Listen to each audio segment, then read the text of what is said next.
El tema de la importancia que retoma la agricultura es porque un pueblo con hambre es peligroso para la estabilidad política, ¿verdad? Entonces, en un contexto de crisis global, un país que dependa para satisfacer las necesidades alimentarias de la alimentación se encuentra en una condición de vulnerabilidad altamente peligrosa, ¿no? Resulta que como un aprendizaje, de nuevo, de la pandemia,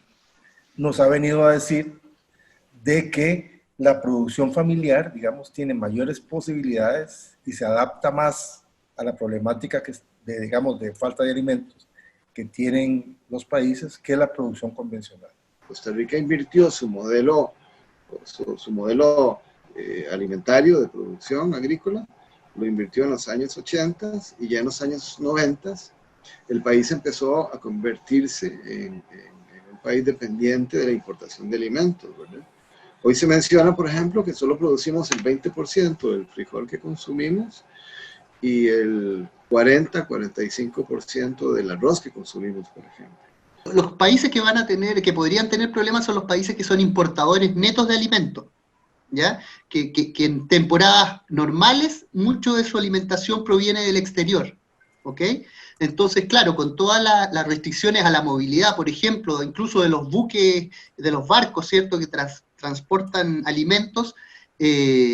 podría eso obstaculizar la llegada de alimentos, de insumos, de mano de obra para las cosechas, para las plantaciones, en general las restricciones a los desplazamientos entre los países y dentro de los países podría ser un elemento que dificulte, ¿cierto?, la provisión, la disponibilidad alimentaria. Hace poco tiempo, hace unos años, digamos, los gobiernos de América Latina han venido apoyando, digamos, sobre todo por esfuerzos desde el sur del continente, esta producción alternativa, esta producción familiar, o sea, esa producción a pequeña escala, ¿ya? Dándole la relevancia, la importancia que necesita en términos de una mayor sostenibilidad económica, de una mayor sostenibilidad ambiental, etcétera, etcétera. Hay que hacer un esfuerzo mayúsculo para crear las capacidades estructurales para que el país vuelva a tener la capacidad de producir, no el 100%, pero sí un porcentaje significativo de la producción alimentaria que consume, ¿verdad? Creo que esta es una oportunidad muy buena para, como decía, revalorizar por todas estas razones la agricultura, posicionarla como estratégico, y eso implica un cambio de mentalidad a nivel de los políticos y una reforma del sistema marco legal y de las apuestas en términos de protección de esa agricultura. Es interesante ver cómo, por ejemplo, surgen una serie de voces y de iniciativas, incluso en lo político, con discursos de que hay que reactivar la producción nacional y hay que volver a ser autosuficientes en alimentación, etcétera, etcétera, cuando estructuralmente la capacidad productiva local está prácticamente destruida, ¿verdad? Hay un rezago, una brecha que cerrar con la agricultura familiar de pequeños productores, la agricultura agroecológica, que tiene la capacidad de producir más personas alimentadas por hectárea, bien nutridas, que la agricultura de monocultivo. Lo otro que hemos visto y hemos aprendido de la pandemia hasta aquí es la importancia de que la agricultura familiar, que en Latinoamérica y en el mundo en general es uno de los principales surtidores de alimentos,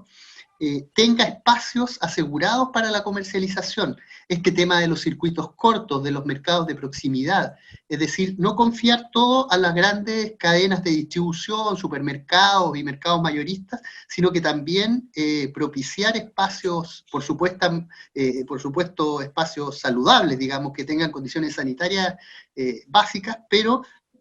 más próximos a las comunidades para que puedan contar con provisión de alimentos sin grandes desplazamientos, bien en términos de que la cadena de suministro no sea demasiado larga, ni haya muchos intermediarios, porque hoy día hay problemas para movilizarse, ¿no? Ok, en mi experiencia, el problema de la comercialización de los pequeños productores depende de dos elementos que ellos no manejan de la mejor manera. Una es organización, Pero por otro lado hay un elemento muy importante y es la capacidad empresarial de los pequeños productores, que no lo tienen. Y en ese sentido, digamos, surge para mí un actor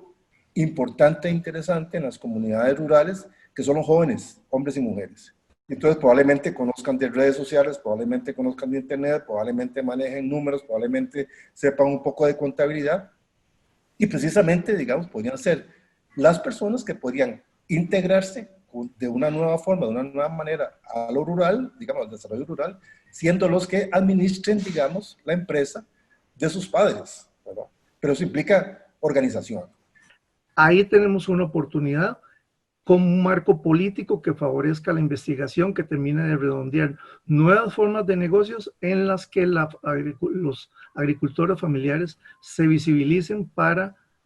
generar oportunidades de trabajo en el campo y reducir también la pobreza y el desempleo que es mayor en esas zonas.